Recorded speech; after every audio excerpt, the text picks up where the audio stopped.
Assalamualaikum warahmatullahi wabarakatuh.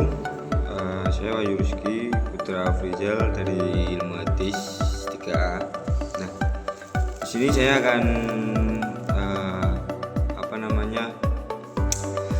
membuat atau sedikit bertanya tentang mengenai teologi Islam. Nah, ada beberapa pertanyaan sih, ada 5 pertanyaan sih yang saya ungkit. Nah, jadi kayak yang pertama ini kayak apa sih faktor utama yang paling signifikan mendorong munculnya perbedaan teologis kalam dalam Islam, terutama setelah masa Khulafaur Rasyidin. Nah, ini sebetulnya apa? Ini saya saya cari tahu. Nah, ini ternyata masalahnya ini ada di perselisihan politik.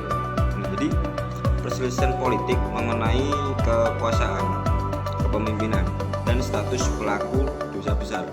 Nah, maksudnya apa? Jadi maksudnya perselisihan politik seperti konflik Ali bersama dengan Muawiyah, dan masalah-masalah imamah yang lainnya.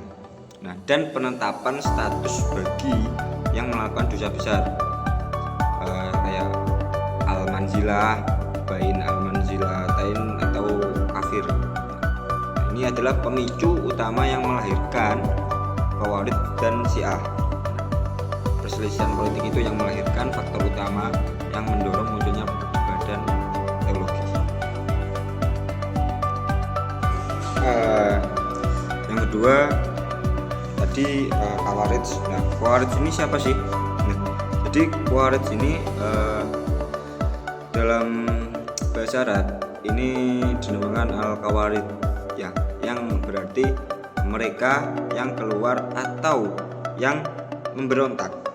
Jadi adalah seperti sekte-sekte atau aliran yang pertama yang muncul dalam sejarah Islam, yang memberontak, yang keluar dari. Nah, kenapa demikian? Karena mereka ini dikenal karena pandangan mereka yang ekstrim atau yang kayak mengerikan tentang dosa besar dan kepemimpinan politik, ya, serta slogan Khawarij, slogan mereka ini yang terkenal seperti la hukma illa lillah, tidak ada hukum kecuali milik itu orang-orang Khawarij.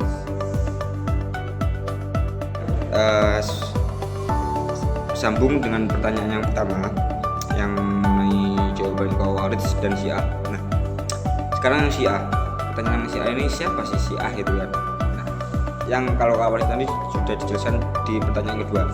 Yang ketiga Syiah. Nah, Syiah ini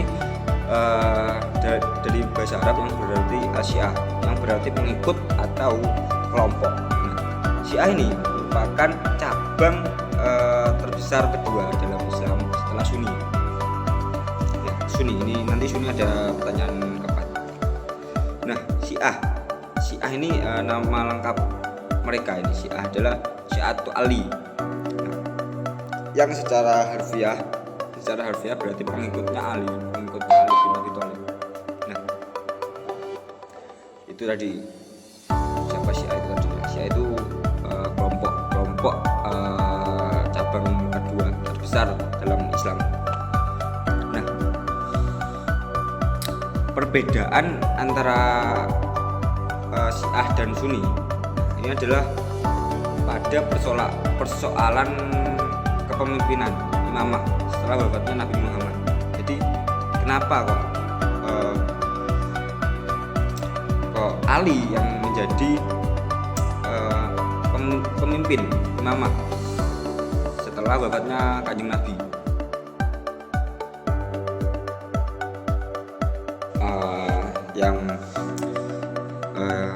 Terus pertanyaan yang keempat, ini tadi membahas tentang Khawarij dan Syiah, dan ini Sunni.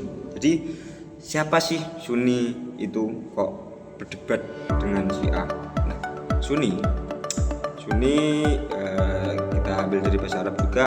Jadi Sunni ini ada Al-Sunnah wal Jamaah. Nah, Sunni ini adalah cabang terbesar dan mayoritas dalam Islam. Jadi kebanyakan orang ini Sunni. Nah, nama lengkapnya berarti kan pengikut sunnah Nabi dan jamaah komunitas Islam. Jadi kayak kelompok pengikut Islam. Nah, Indonesia ini enggak di Indonesia nih, mayoritas di Islam di seluruh dunia ini 85-90% ini Sunni, yang lainnya Syiah. Itu Sunni. Nah, Sunni jadi perdebatan antara Sunni dan Syiah ini terletak pada persoalan suksesnya kepemimpinan setelah wafatnya Nabi Muhammad SAW. Ini sahabat-sahabat Nabi ini yang menjadi jadi perbedaan atau semacam perdebatan itu Sunni. Yang terakhir, pertanyaan yang kelima yang terakhir, setelah Khawarij, Syiah, Sunni, nah ini ada istilah Murji'ah. Jadi siapa sih Murji'ah itu? Ya kan? Apa sih Murji'ah? Nah, jadi Murji'ah ini adalah sama halnya seperti Khawarij dan Syiah dan Sunni. Juga nama bagi sebuah kelompok atau aliran teologi dalam sejarah Islam. Nama ini berasal dari kata bahasa Arab al-irja yang berarti menunda atau menangguhkan, al-takhir dalam konteks teologi. Jadi hal ini merujuk pada penangguhan atau penundaan penentuan status hukum seperti kafir atau mukmin nih, seperti itu. Nah, bagi seorang muslim yang melakukan dosa besar hingga keputusan tersebut diserahkan sepenuhnya kepada Allah Subhanahu wa taala. Jadi sebagai orang muslim, perilaku yang dibuat di keduniaan ini akan dipertanggungjawabkan ke hari kiamat akhir. Ini Murji'ah seperti itu. Nah, jadi inti dari pemikiran kelompok Murji'ah ini berpusat pada hubungan antara imam dan amal perbuatannya. Nah, terutama terkait dengan pelaku dosa besar tersebut. Itu sih yang menjadi dasar pertanyaan mengenai teologi Islam. Kurang lebihnya saya mohon maaf. Wassalamualaikum warahmatullahi wabarakatuh.